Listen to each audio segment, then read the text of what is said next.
I believe that marriage is not just a bond, but a sacred bond between a man and a woman.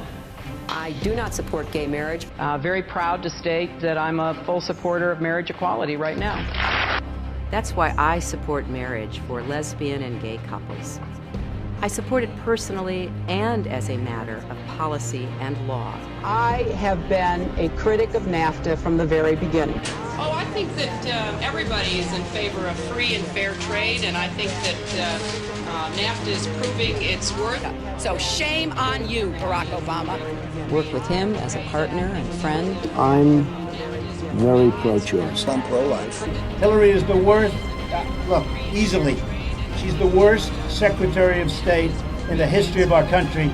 With Hillary Clinton, I said, be at my wedding, and she came to my wedding. The marijuana thing is such a big thing. I think medical should happen, right? Don't we agree? I mean, I think so. Marijuana, good or bad experiment? I'd say it's bad. Well, I'm a big Second Amendment person. Big, as you probably know. In fact, I'm coming out with a book in another 3 or 4 weeks called Crippled America.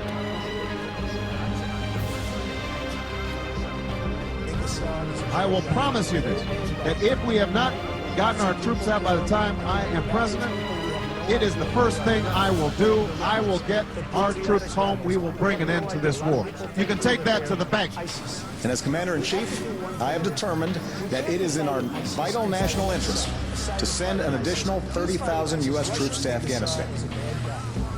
I will cut tens of billions of dollars in wasteful spending. That's why I've proposed an additional $1 billion in non-military assistance each year. You will not see a dime of increased taxes. Not one dime. Not your payroll tax. The best idea, I think, is to raise the cap on the payroll tax. How do you tell when a politician's lying? His lips are moving. You know, the current president spoke on that. We're going to get rid of the lobbyists. You know, they're not going to be knocking on my door. They're not going to be so accessible. Well, he's dishonest about that. If you listen to them on TV, it's interesting, telling us what the American people want and what they think. And then I'll go out and talk to my friends and neighbors, and I haven't heard of one of them that agrees with it. So I'm thinking to myself, where are they coming up with this?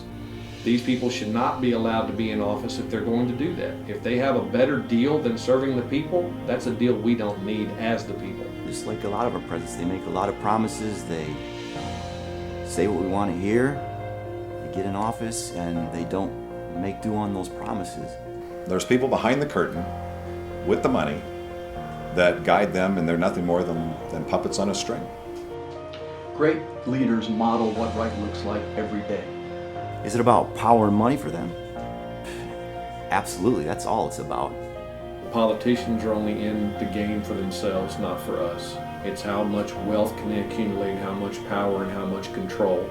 I think we're on a decline at a pace that we've never seen before in this country. As a nation, I fully believe America has lost its way. I don't think there's a lot to look forward to right now. The general population no longer, in my opinion, has hope that they can accomplish anything. They're either being taxed or regulated or penalized at every turn for every achievement or accomplishment they engage in. These laws are so complicated and there are so many of them, they made it impossible for the ordinary citizen to have any idea what he's able to do or not do, or what he can be accused of and penalized for. The more government gets involved in our lives, the worse things get.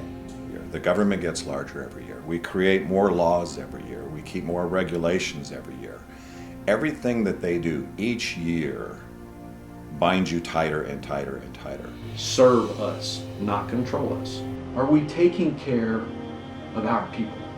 The government does not act in the best interest of the American people. As far as equality across the board for Americans of any income level or race description or anything else, no, things are absolutely not equal. They will never be equal. And the reason they will never be equal is, like I said, they keep electing the people that keep them from achieving. At one time, people wanted to come to America because they wanted to be Americans. I don't see that anymore.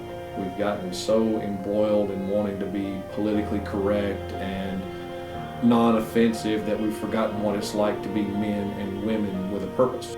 I've got 2 young children. I want to see a better place for them. Great leaders inspire even when no one's looking. And what we need to understand is we have to control our government at a local level.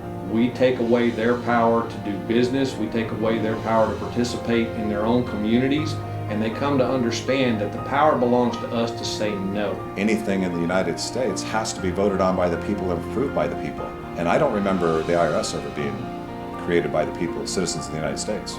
We need to make some changes to state and federal constitution in the following way. We need to put some teeth in it that the people can chew with for a change. We need to get money out of politics, number one. If you removed the lobbyist, which then removes the money from the system, and they have absolutely no access to these politicians, a lot of the politicians you see in office are going to disappear because they have nothing to gain any longer. And you're going to start attracting individuals that truly want to do something for the country. As we wake up each day and live in these uncertain times, what can we do as citizens of this great nation? We must participate. You need to get out of your armchair, stop watching the sports, learn what's going on with your country and your public servants, who are now your public servants that hide under your bed to bite you when you least suspect it. If you don't step up, we're gone. End of story. Don't give up. Participate.